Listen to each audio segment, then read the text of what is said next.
माब्लाबा नों सानना नायदोंना दैखौ जेसेबांखि गुदुं खालामा मानो बियो दसे समनि उनाव गावनि गुबै आखुखौ नागिरना फैफिनो।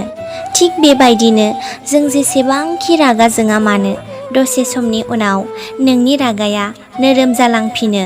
मानोना रागा जोंना थानाया नोंनि अरायनि आखु नङा। जोंनि अरायनि आखुआ जादों नोरोमै थानाय। आं बेखौनो बुंनो सानोदि रागा जोंनाय समाव सुबुङा सासे सुबुंखौ नांगौनि बारा खोथा बुङो।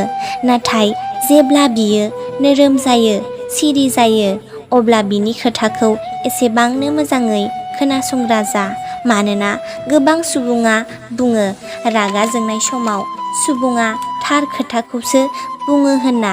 नाथाय रागा जोंनाय समाव सुबुङा खालि बेफोरबायदि खोथाखौल' बुङो जाय खोथाखौ बुंबा नों रागा जोंगोन, नोंनाव सु बायदि हाबगोन, नोंनि गोसोखौ दुखु मोनहोगोन, खस्थ' मोनहोगोन। नाथाय जेब्ला बियो सिरि जायो अब्ला बिहा बेफोरबायदि जेबो थांखि साननाय गैया जायो। आरो जेब्ला बियो सिरि जाना निमाहा बियोना अब्ला बिखौ निमाहा होग्रा जा, बिखौ बुजिनो नाजा।